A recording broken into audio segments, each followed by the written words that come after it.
hadda waxaa rabaa anaan soo dhaweeyo wasiirka howlaha guud iyo guriyeynta Cabbaas Siraaj oo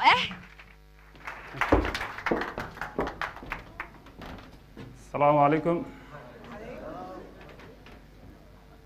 مرة دو سويس تاجي ميرك ويرا وزيرك ويرا إنه سويس تاجي نودو وعافني وزير كان كده هذا وزير لنا يرى وسلام يا مجيء وعباس عن كل شيء دقمة أكمله بل صح كبر باري ودن كينيا خاصة حكومة باري حرق وحتى ولا يرى دداب xeelada qaxootiga ugu weyn adduunka ku taala waqooyi bari Kenya waxaa ku nool ummad lagu qiyaaso nus milyan wadamo kala duwan ka kala imaanaya waxaa ku jira Suudaanis waxaa ku jira Ethiopian waxaa ku jira Congolese waxaa ku jira qowmiyado kala duwan waa dareemi kartaan barakacayaasha hadda meesha jooga waad arkaysaan markaan qaxnay waxaan u baahnaa fiimka maanta waxaa iskaa wax u qabso markaas waxay ahayd iskaa u qax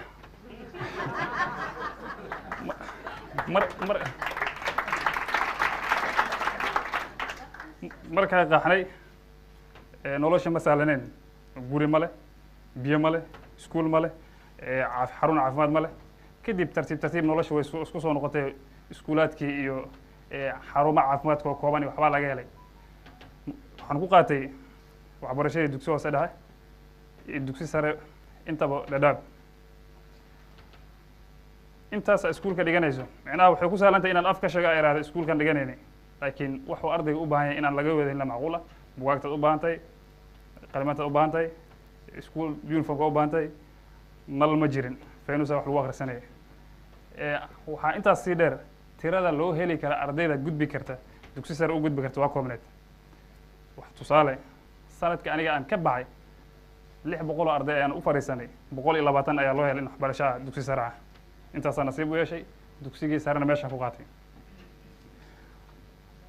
gabadha waxay sheegtay xagar dheer iyo dhagaxale iyo ifooy hadda ay sheegaysay meeshay ka daawanayo meesha wax ku soo bartay marka xaggaasan wax ku soo bartay dabcan dad badan anaga haray dadka haray waxay ka shaqeynayaan in ay ardaydii kale oo walaalooda wax baraan in maxaa la yiraahdaa arrimaha bulshada ka shaqeeyaan in ay xirfado yar sameystaan hadeertan waa magaalada saddexaad ugu weyn Kenya la dhigi karaa marka la soo geeyo waa xiran tahay ka bixitaankeeda iyo gelitaankeeda ma sahlano in badan oo maqashan waxa lagu eedeeyaa meeshaasaan ka imid dabcan waxbarashadii sare jaamacadii waxaan ku kala qaatay Garissa iyo Nairobi marna saacadana waxbaan baranay saacadana waa shaqeynay saasa ku soo dhameystay inta aan meesha joogay ardaydii kale oo aan wax wada baranayna inta soo gaarta aan u helin fursad inay meel degaan ayaan maxaa la yiraahdaa caawimaadooda iyo la wada shaqeyntooda iyo la joogitaankooda ka qayb qaadanay waxaan wadanka dib ugu soo laabtay waqti xaaladda hadda lagu jira mid lamid ah ay ku dhowdahay 2011 waqti abaara baan ay jireen waxaan la soo laabtay hay'adda qaramada midoobe FAO fursad waxaan u helay marka in aan wadankii soo wada maro laga soo bilaabo Boorama Berbera Boosaaso beledweyne saas u sii wad ilaa balad xawa soo maray meel kasta aan tagay waxaan ugu tagay dad soo dhaweyn badan oo wanaagsan markaan xagga joogno waxaan maqlaynay waxaa jiro xuduudo aan laga gudbi karin runta hadaan idin sheegay markii shaqada aan inta imtixaan ku galay ku guuleystay in aan soo safro 2 isbuuc aan isu diyaarinay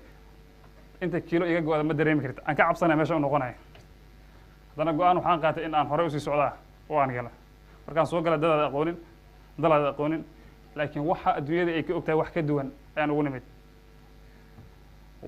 dadkaan u nimid dadna soo dhaweeyey oo noloshooda dabaranaya iskooda wax u qabsanayaan meelo maamulo xoogana ka jira nidaamku waa socda meelo maamulba kama jiro meelo halisaa jirta intaba waxaa la yidhaha caqabad kasta timaado haddaad ka xeeladaysato macnaha horumar dheeraada ku siinaysaa caqabadaha midba mid ay noo dhiibayeen midba mid saan aga soo guuleysanaynay waa soo socotay sida aan ognahay inta badan la sheego Soomaalida waxay u badan tahay 75% dhalinyaro qof kasta oo dhalinyarada kamid ah waxa uu ka shaqeeyo in kala ku tiirsan oo qoysaska ku tiirsan haddaad fiiriso inta qaxaysa inta meesha ku wareerta badda gelays waa dhalinyaro inta dagaalamaysa labada dhinac iskaga soo horjeeda waa dhalinyaro, inta maxaa la yidhaahdaa camal la-aanta joogto waa dhalinyaro. dhalinyaradii waxaa jiro marka in ay waddankii maxaa la yidhahdaa wax ka galaan ayaa su-aasha dhalinaysaa. waddankeena inta badan waxaa lagu sheegaa waddan khayraad badan, sax waa khayraad badan yahay, laakiin wuu burburay oo wuxuu u dumay si aan sahlanayn. wadamo badana horteena dumay, soo kabtay, dib usoo laabtay. annaga marka waddankii waa joognaa, 2012 waa joogay marka doorashada isbeddel imaanaysay, rajadii way soo fiicnaatay, waddankii maxaa la yidhahdaa wuu soo noolaanaya. waxaa dhacay gaab, micnaha dadki isbeddelkii socday qaarka sii baxay qaarkii bedel lahaa ma soconin. qof kasta caqabaduu kuu sheegaya taagan, dhibaatada taagan kuu sheegaya, laakiin cid ka hadlaysa maxaa xalkeeda ah waa yartahay. xalkii waa laga sheega, yaa qabanaya. mar haddaad joogto adiga iyo waddanka, marka waxaan rabaa inaan soo geliya hamigeyga siyaasadeed iyo meeshu ka soo galay. waxay soo gashay in aan maxaa la yidhahdaa ka qayb qaato, bal maanta maxaad adiga ka qayb qaadan kartaa. fikirka waa kugu dhashay, laakiin waxaa ka sokeeya haddana caqabadiyaa ka sokeeyay. nin dhalinyaro ah, waddanka dhowr sano joogay, soo galay, nin magac leh, xushmad leh, maxaa la yidhahdaa si fiican loo yaqaano, meeshuu joogay in aan ka bedelo waa daashay, aan sii ugu wareeji inay gashay noqonaysaa. waxay u baahan tahay networki, waxay u baahan tahay dhaqaalihii, intaba way taagan tahay. dhalinyarada marka, dhalinyarada waxay micnaha nidaam waxaan helaynaa aan ku dhex galno ummadda ka badan inta maxaa la yidhahdaa dadka naga horreeyay ay heli karaan. waa dadaalay, la tashi badan, taageero badan dhalinyarada aan ka helayo, iyo maxaa la yidhaahdaa wacyigeli badan ay sameyen, dhiirigeli badan ay sameeyeen, dhaqaale ay sameeyeen. waxaan ku guulaysanay in aan soo galno maxaa la yidhahdaa systemki. soo gashay xaggana taagan tahay, waddankaa waxaa soo gaartay meeshii. xisbi kuma ada imaanin, xisbina kuma jirtid. halkaasaad joogtaa, adaa xisbi isu ah. waxay u baahan tahay marka go-aamo kale inaad qaadis. ujeedkaaga wuxuu ahaa waddankan wax ka bedel. waa timid, xaggee wax kaga bedeleysaa. isla markii waxay noqotay in aad tala qaadatid. haddana mar labaad waxaan rabaa inaan ku ammaano dhalinyarada. aan arkay in ay waddankii iskooda u qabsanayaan, aan arkay in ay maxaa la yidhahdaa dadaal dheeraad sameynayaan, in aan dhegaysto afkaartooda, aan isku xirno dhalinyarada inta isku mowqifka ah, isku aragtida ah, aan isku xirno maxaa la yidhahdaa in aan sameyno hor u socod. waa lagu guulaystay, rabitaankii shacabka waa lagu guulaystay.